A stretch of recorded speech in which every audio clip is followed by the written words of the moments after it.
Muchas gracias, jóvenes. Muy buenas noches ya, prácticamente. Me da mucho gusto verlos, ver muchas caras conocidas. La familia Chacón, muchas gracias por el honor de tenerlos aquí y pues agradecerles el espacio y la atención a nuestro inspector, a Rufino, muy amable. Gracias por tu recibimiento. Y a los jóvenes voluntarios que son brigadistas. Quiero comentarles que los jóvenes brigadistas no tienen un sueldo, son jóvenes voluntarios y están acá porque hay un proyecto muy especial para los jóvenes, en el deporte, en la educación, en la cultura. Vamos a retomar nuevamente las actividades que apoyábamos con la juventud. Hay muchos vicios, hay drogadicción, ha incrementado muchísimo la violencia y eso es consecuencia de un tema muy difícil. Hay falta de atención, los programas sociales desaparecieron, los apoyos para los jóvenes, los programas para los niños también desaparecieron. Es muy lamentable. Y lo que decía Rufino con mucha razón, es cierto, tenemos el derecho de escuchar a todos los candidatos, de todas las opciones políticas, y tenemos que analizar cuáles son las propuestas que nos vienen a hacer. Y nosotros tenemos que pensar qué candidato, porque ya no nos fijamos tanto en los partidos, ya nos fijamos en quién los representa. Porque aquí yo quisiera ser muy preciso, y no hablo a favor de ningún partido, pero aquí la culpa no es de Morena, es de la gente que está en el gobierno, que se escuda con Morena, pero en realidad, si ustedes se acuerdan, no es Morena, es PES. Bueno, porque a veces se nos olvidan esos detalles, pero es importante que lo sepamos. Recorrimos la semana pasada comunidades de Las Minas hasta Raboso, y del otro lado desde La Parota hasta San Lucas Colucán. ¿Y sabe que nos dio mucha tristeza? Que en todas las comunidades no se ha hecho una sola obra pública en los 3 años de gobierno. Es verdaderamente lamentable que solamente de Raboso hacia el centro hay obra, de San Lucas Colucán hacia el centro hay obra, y de ahí para allá las comunidades olvidadas. Lo que dice Andrés Manuel en su gobierno, primero los pobres, pues sí se aplica en otras partes, pero aquí los pobres fueron olvidados, y eso es lamentable. Inclusive en el municipio la obra pública fue muy escasa. Si ustedes se dan cuenta, las obras se pueden contar con los dedos de la mano.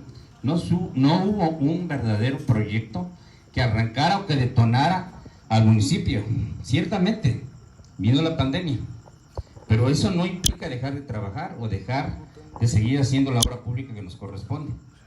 Se tenía que haber impulsado un proyecto para apoyar la salud, que era algo fundamental y básico. Y hoy que hablamos del tema de la salud, también quiero platicarles, porque es un tema que me preguntan, y quiero adelantarme a su juicio, para que ustedes hagan un análisis. ¿Se acuerdan que cuando entró la administración actual me acusaron de que yo me había robado el dinero del Panteón? ¿Sí lo recuerdan? Hablaban de 16 millones de pesos. El terreno costó 16.200.000 pesos, porque el metro costó 810 pesos. Son 20,000 metros cuadrados, son 2 hectáreas, son casi 270 metros de frente sobre la carretera, por casi 120 metros de fondo. Es un terreno rectangular. Se buscó de esa manera para que tuviera un frente muy amplio y tuviera una bonita vista. El terreno, cuando se cambió la administración, el terreno estaba en proceso de escrituración. Llevaba el acta de cabildo donde se aprobó por unanimidad la compra. Va el avalúo catastral, donde viene el precio que vale ese terreno. Y de acuerdo a eso, se negoció con los dueños el precio del metro. Vienen las copias fotostáticas de los cheques con los que se pagó en tres etapas. Viene toda la documentación que avala los permisos de COFEPRIS, de salud, de Semarnat, del impacto al medio ambiente, porque ya no es tan fácil de hacer un panteón. Tiene que pasar un terreno, muchos requisitos. Teníamos un panteón por allá, por el libramiento Eje Poniente, que es el libramiento que nos tocó hacer, y ese terreno estaba muy lleno de piedra. Tenía mucha piedra, por lo tanto no servía. Buscamos otro terreno, y ese terreno estaba muy cerca del río, a menos de 700 metros del río, tampoco servía. Un terreno cerca de una barranca tampoco sirve. Un terreno que se queda negado cuando es temporada de lluvias tampoco sirve. No podemos estar cerca de la mancha urbana, tiene que estar entre 3,5 a 5 kilómetros del centro de la ciudad. Así son los ordenamientos nuevos. Aquí en la Magdalena, saliendo hacia Matzaco, estaba otro terreno que nos ofrecieron. Lo fuimos a ver, estaba bonito el terreno, pero estaba a unos cuantos metros, a menos de 500 metros, de una zona arqueológica. Sí se veía que cerca del templo de la Magdalena hay una pirámide. Muchos no lo sabíamos, pero en ese momento el INAH nos dijo, hay una pirámide ahí cerquita de la iglesia, por lo tanto tampoco se puede hacer el panteón ahí. Entonces todos esos detalles fueron generando que fuera cada vez más complicado conseguir el terreno. Los mismos regidores se formaron comisiones y fueron a investigar a dónde vendían terrenos, a dónde había terrenos que tuvieran la adecuación para poderlo comprar para hacer el panteón. Nos costó casi un año. Y cuando logramos conseguir el terreno, se hicieron todos los estudios de suelo, la mecánica de suelo, los estudios de impacto ambiental. Es un terreno que no debe llevar mantos acuíferos abajo, porque toda la descomposición orgánica del organismo filtra hacia los mantos acuíferos y obviamente los contamina. Entonces hay muchos detalles que impiden que podamos elegir un terreno donde nosotros queramos. Hace muchos años, yo me acuerdo, por ejemplo, en mi tierra, en Rebozo, que cuando dijeron vamos a buscar el terreno para un panteón, la gente eligió, se reunió en una asamblea de los ejidatarios y dijeron, aquí a un lado de la carretera hay un terreno, está bonito para que ahí está el panteón porque queda cerca del pueblo. Se firmó el acta y ahí está el terreno para panteón. No había ningún problema, no había tantas circunstancias que hoy hay, y qué bueno que las hay, porque eso ya impide que se origine un foco de contaminación. Se habló con el ICUAP, el Instituto de Ciencias de la UAP, y nos mandó una doctora que se encargó de apoyarnos para hacer los análisis del terreno. Nos ayudó a gestionar a través del área de ecología, y hoy no viene don Jorge, está por aquí, era el regidor de ecología, y él también nos apoyó muchísimo. Se tuvo que hacer toda una serie de viajes a la Ciudad de Puebla y a la Ciudad de México para poder gestionar los permisos. Cuando nosotros entregamos el terreno, lo entregamos no tan solo comprado y en proceso de escrituración, sino con toda lo que era el proyecto de la infraestructura, con los permisos y las licencias para que se empezara a construir. ¿Por qué nosotros ya no lo pudimos hacer? Si ustedes se acuerdan, en septiembre del 17 vino el sismo, y después del sismo, por orden federal, ya no se podían hacer obras grandes, sino solamente las obras pequeñas que ya estaban planificadas en el COPLADEMUN. El COPLADEMUN es una reunión que se hace con todas las autoridades al inicio del año, y es a donde se gestiona darles obra al centro de la ciudad, a la zona urbana, a barrios, a colonias, a las juntas auxiliares y a las comunidades. Y en mi periodo de 4 años, 8 meses, hicimos más de 400 obras.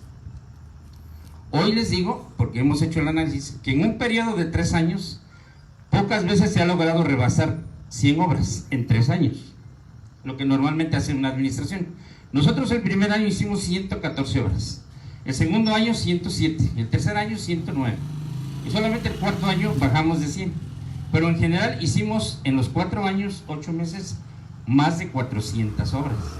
Algo que en los últimos 10 presidentes municipales nunca se había logrado, y más atrás pues ya no sabemos, pero lo más probable es que tampoco. Se hicieron las obras magnas que ustedes conocen: el arco de seguridad, Casa de Justicia, el centro comunitario, el campus de la UAP, más para acá el CESA, la universidad a distancia, atrás la unidad de atención criminal y prevención del delito. Más acá ya está, por ejemplo, ahí cerca de la central de bomberos hay un terreno, en la central de bomberos nueva, ahí atrás un terreno que es del ayuntamiento, y que hoy con el tema de salud, nuestra intención es que ese hospital CESA, que nos tocó construirlo y que ya no tiene capacidad para atender pacientes, porque ustedes se dan cuenta, la sala de espera está casi en la calle, porque lo que era la sala de espera hoy es sala general, está llena de camas con pacientes, y están pegaditos uno con otro. No hay ninguna privacidad, no hay ningún tipo de control, no hay esa restricción, esa atención que debe tener un paciente, porque están todos amontonaditos. pero el tema es que pues, hay que atenderlos y se debe hacer el esfuerzo. Entonces, uno de los proyectos que estamos impulsando es que ese Hospital CESA, y en un inicio se hizo pensando como un complemento del Hospital General. El Hospital General se volvió Hospital COVID, solamente atiende pacientes de coronavirus. Entonces, la única opción que tenemos es el Hospital CESA. Nuestra intención es el proyecto, para que ese terreno que tenemos atrás, que iba a ser destinado a la Central de Policía y Bomberos y Protección Civil, se utilicen esos más de 6,000 metros cuadrados que están ahí y que nosotros los compramos, porque ahí se compraron 2 hectáreas. Para el arco de seguridad se compraron 2 hectáreas al Ejido de la Galarza. El arco de seguridad es proyecto federal, lo bajó el gobierno federal, fueron casi 90 millones de pesos, pero el municipio aportó lo que le correspondía. Pagamos las 2 hectáreas del municipio. Se le dieron todos los servicios al arco de seguridad, agua potable, drenaje, electrificación en la zona.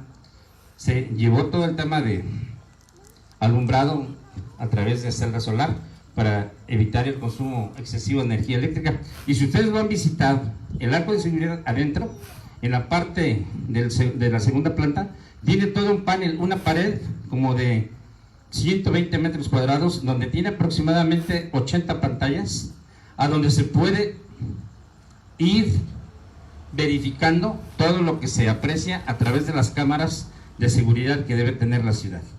Si ustedes se dan cuenta, se bajó el Fortasec, que es el apoyo para el fortalecimiento de la seguridad pública de los municipios. Se compraron 1 o 2 patrullas, se compraron creo que 5 motocicletas y se compraron unas cámaras, y las cámaras se instalaron, ya las vieron que están en el centro, pero no están conectadas a ningún sistema, no funcionan. Los ladrones se ríen porque ven las cámaras y bueno, pues a ver si alguien me ve ahí, y se roban los espejos, se roban los tapones, hacen lo que quieren. Saben que el sistema de videovigilancia no funciona, lamentablemente. Entonces tenemos que verificar que ese tipo de situaciones no sigan pasando.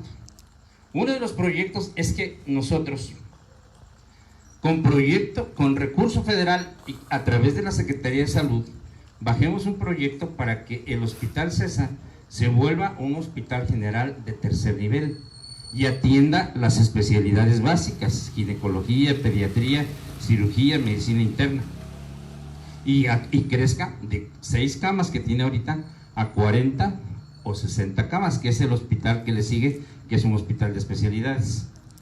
Hay el terreno, hay el espacio físico, hace falta el proyecto ejecutivo y llevarlo, si es necesario, hasta la Secretaría de Salud a nivel nacional, pero decirles cuál es nuestra situación, llevarles evidencias de que la gente está sufriendo porque le hace falta un espacio a donde sea atendido dignamente, con personal profesional, con personal médico de calidad, que atienda con calidez y que atienda de manera profesional a los pacientes.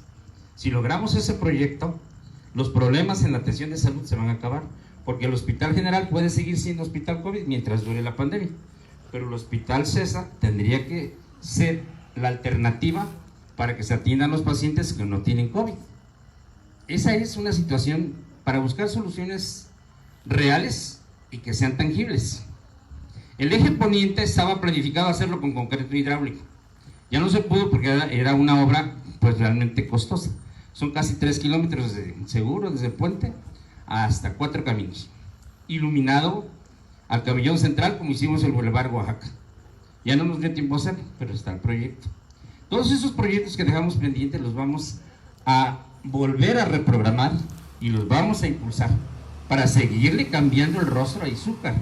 La gente que viene de Atlisco y de Puebla y cruza por aquí para ir a Cuautla o a Chiautla o a Chietla, se llevan una mala imagen. Ese bulevar parece que va uno en olas porque el pavimento está completamente descompuesto, porque no es un pavimento apropiado para unidades de más de 20 toneladas, como son los camiones de caña, los trailers que pasan por ahí, los camiones que llevan la piedra de mármol para las empresas de Tepeaca, de Puebla. Entonces, una obra con concreto hidráulico estaría diseñada para soportar esos pesos y le daría dignificación a esa entrada de Izúcar, como lo es hoy el Boulevard Oaxaca, que quedó muy bonito. ¿Les gusta esa obra? Hicimos con concreto hidráulico desde el crucero a San Juan Epatlán hasta la salida de la carretera, cruzando por San Juan Coahuistla, Santo Tomás, la Colonia Jardín, hasta la carretera. Esa obra se hizo nueva. y con concreto hidráulico. Si ustedes no lo han visto, véanla, quedó muy bonito.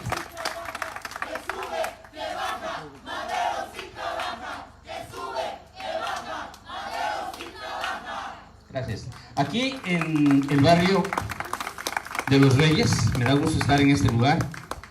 Felicito a nuestro inspector, a los mayordomos. La mayordomía anterior los conocí porque me tocó apoyarlos con lo que pudimos, pero los apoyamos y lo hicimos con mucho gusto. Y me siento hoy satisfecho de haber colaborado con los inspectores y con los mayordomos, porque con los mayordomos de la cofradía y de todos los 14 barrios orientales y occidentales, hicimos el proyecto de volver a rescatar nuestras tradiciones. ¿Se acuerdan del proyecto de las ofrendas que se hizo en todos los templos? Para recuperar ese proceso de cultura que es desde la época prehispánica y que no se ha olvidado para nuestras gentes mayores, nuestros ancianitos. Lo siguen conservando y tenemos que conservarlo para nuestros hijos, para nuestros jóvenes, para nuestros niños, que sigan conservando esa línea cultural que nos arraiga a nuestra tierra. Eso es lo que tenemos que hacer, rescatar nuestros espacios para deporte, para actividades lúdicas, para deporte, para baile, para lo que es cuestiones culturales, ballets. Teníamos el ballet municipal que nos representó muchas veces al municipio en varios municipios del interior del estado. Y si ustedes recuerdan, llevamos a Izúcar de Matamoros con la ofrenda monumental a Xcaret, a Cancún. Fuimos uno de los municipios elegidos precisamente por el tema de las ofrendas. Y nos invitaron de Casa Puebla, Nueva York, a llevar la ofrenda. Primero, el plan era llevarlo a Casa Puebla, para que la visitaran todos los migrantes poblanos que están en Nueva York. Pero ya estando allá, la misma comisión, el mismo comité, nos pidió que si podíamos permitir que la ofrenda se montara en la alcaldía en Nueva York, y se montó en la alcaldía, y el alcalde de Nueva York nos mandó un reconocimiento precioso. Lo tengo en su casa, en la casa de ustedes, algo que nos dignifica a nivel nacional e internacional, y lo hicimos con muchísimo gusto. No fue nada del otro mundo, simplemente es apoyarse mutuamente y buscar que esos proyectos que son locales los vayamos ampliando y los demos a conocer a otros municipios, a otros estados, inclusive pues, a otros países. Hay muchas cosas interesantes que se pueden hacer. Les comentaba lo del hospital por el tema de salud, y les comentaba lo del panteón porque el tema COVID generó muchas pérdidas humanas. Prácticamente ninguna familia se salvó de sufrir algún miembro de la familia COVID, y muchos fallecieron. Hubo muchísimos muertos en esa etapa desde noviembre hasta marzo de este año. Y esa gran cantidad de muertos, ya no había forma de sepultarlos en el panteón. Se perdieron los pasillos porque los ocuparon para sepultar cuerpos o cenizas. Lamentablemente, si el ayuntamiento hubiera tenido esa sensibilidad de decir, bueno, ya está el terreno, ya están los permisos, ya están las licencias, vamos a construir el panteón. Hoy les digo que me comprometo a que ese panteón está en los primeros 6 meses de gobierno, si nos permiten llegar a la presidencia municipal. Vamos a hacer el proyecto del Hospital César para que en el primer año de gobierno lo podamos ver hecho una realidad. El eje poniente lo vamos a hacer con concreto hidráulico en el primer año de gobierno, porque eso es algo que dejamos pendiente y es una obligación hacerlo. Y vamos a través del Coplademú a darle obra pública a todos nuestros barrios, colonias, juntas auxiliares y comunidades como les corresponde.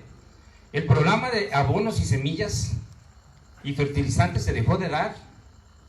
Hoy que subimos en las comunidades más olvidadas, más alejadas del centro, los campesinos viven porque siembran sus tierras de temporal y están supeditados a la lluvia. Si llueve, se cosecha, y si no llueve, se pierde la cosecha. Todo lo que invierten sirve para que si cultivan maíz, frijol o lo que siembren, pues sirva para que coman el resto del año. Y si no llueve, ya no se dio la cosecha. ¿Y de qué van a vivir? Y si los pocos apoyos o subsidios que se les dan, se les niegan o se les regatean, pues todavía menos vamos a tener ese apoyo para los campesinos. Hoy les digo que me comprometo, y ya me comprometí con los campesinos, a bajar nuevamente el proyecto de semillas y fertilizantes como lo hicimos los 4 años. Los programas sociales que se quitaron, el apoyo a las personas con discapacidad, a las personas de la tercera edad, a las madres solteras, a los niños con algún problema físico o médico. Todos esos apoyos se suspendieron y hoy van a volver. Los vamos a regresar porque son de beneficio para todos. El Instituto Municipal de la Mujer desapareció también. Y el Instituto Municipal de la Mujer tenía muchas funciones. Entre ellas menciono solamente algunas. Se bajaban proyectos o microproyectos para que las mujercitas que llevaban a cabo alguna capacitación o algún curso pudieran iniciar un negocio pequeño, un micronegocio o una microempresa. Pongo un ejemplo. Si alguna mujercita, jovencita, señorita o ama de casa estudia cultura de belleza y necesita sus insumos, sus aparatos para cortar el pelo, para hacer peinados, y no tiene el recurso para iniciar su negocio, a través del Instituto Municipal de la Mujer se bajan los proyectos para que se les dé un recurso económico para que inicien su pequeño negocio y puedan de ahí empezar a obtener un ingreso digno para sostener a sus familias. Y ese recurso que se les da se va a fondo perdido, es decir, no tienen que regresarlo, siempre y cuando justifiquen que lo están utilizando. Esas son las cosas que verdaderamente valen la pena. Nuestra situación económica es difícil y no todos tienen hijos migrantes o personas que los ayuden de los Estados Unidos. Algunos tienen la fortuna de que sus hijos les envían remesas y las remesas han salvado a Izúcar de una verdadera catástrofe económica. Pero muchos negocios en el centro cerraron, muchos no cerraron pero despidieron a sus empleados. Hay carencia de empleos, hay dificultades económicas. Cuando se reactiva la economía, los negocios venden más, y al vender obviamente invierten más y se hace un círculo.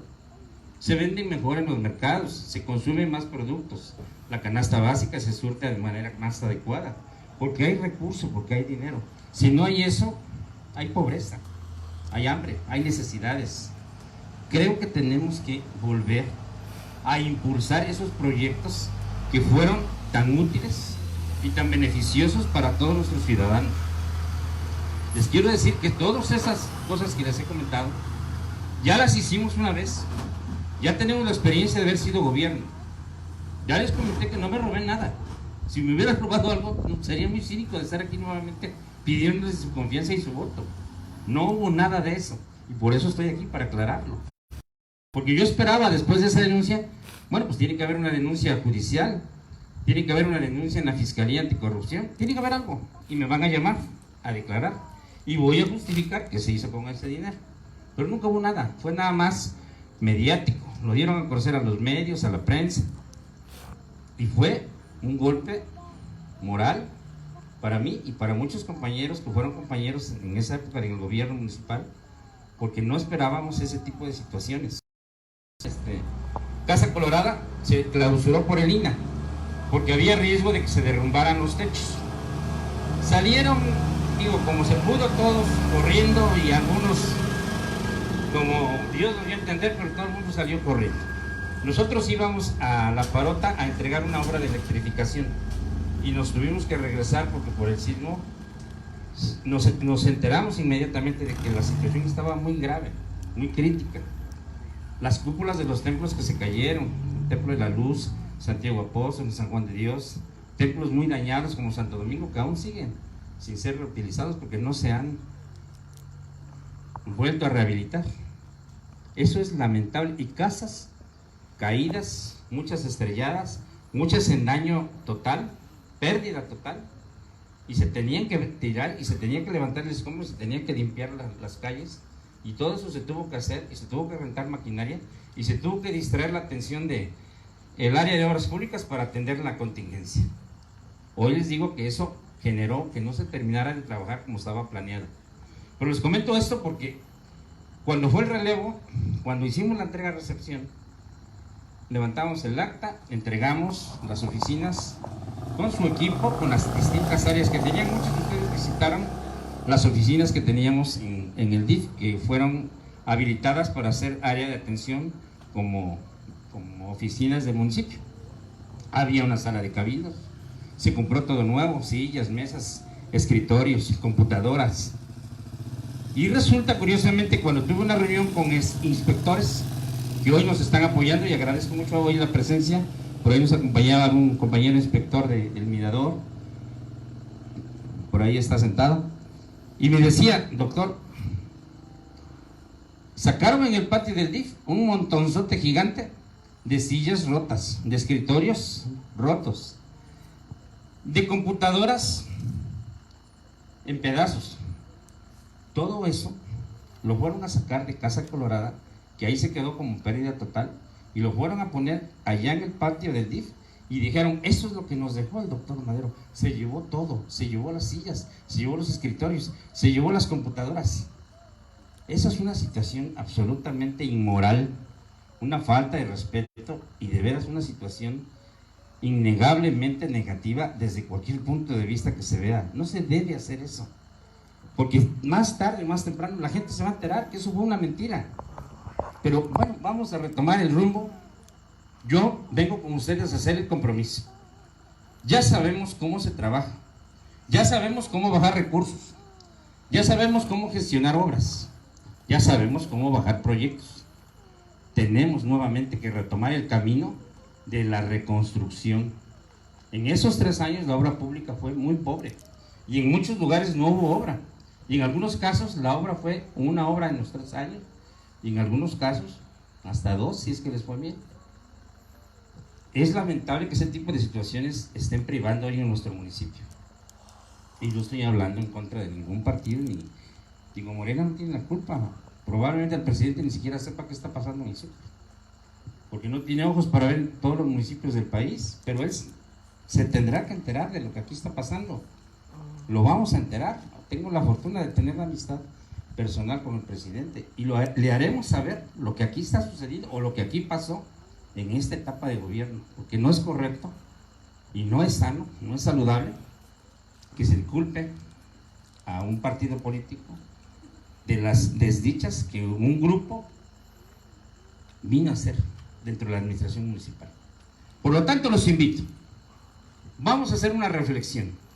El día que ustedes estén en su casilla, valoren los proyectos políticos de todos los candidatos. Como decía Rufino, con certeza, hay que escucharlos a todos, hay que ver qué proponen, hay que ver qué buscan. Nosotros buscamos volver para servir, y volver para retomar el camino de la reconstrucción, volver para recuperar esos proyectos que quedaron inconclusos, que muchos ni siquiera se iniciaron, pero que están ahí, en un paquete de proyectos que quedó pendiente ejecutar, y los vamos a cumplir, y lo vamos a hacer con la mayor alegría del mundo y con la mayor satisfacción, porque son obras necesarias. El panteón es inminentemente necesario, el hospital es inminentemente necesario, es para atender a nuestros pacientes, a nuestras esposas, a nuestros hijos, a nuestros niños. Se tiene que hacer trabajo para beneficio de los ciudadanos. Tenemos que reactivar la economía, tenemos que mejorar el aspecto de seguridad pública, tenemos que volver a echar a andar el arco de seguridad. Está abandonado, está cerrado, no operan los monitores, no operan las pantallas, no hay un sistema de videovigilancia que sirva para prevenir a la policía de que están sucediendo delitos. No hay manera de hacerlo porque está inservible el sistema. Por eso tenemos que regresar y tenemos que comprometernos a retomar el rumbo del progreso y del beneficio para todos. Por eso hoy les digo, vamos a seguir y a volver a trabajar para seguir construyendo juntos el futuro de Izúcar, por el bien de nuestros hijos, por el bien de nuestros niños, por el bien de nuestras familias. Yo espero que hagamos un voto de conciencia y de confianza, y el 6 de junio se acuerden de nosotros. Somos PSI, Pacto Social de Integración, y a mí me abandera también Movimiento Ciudadano. Yo voy con 2 partidos. El licenciado Paco Saucedo va como candidato a diputado solamente por PSI. Se los comento porque mucha gente se confunde.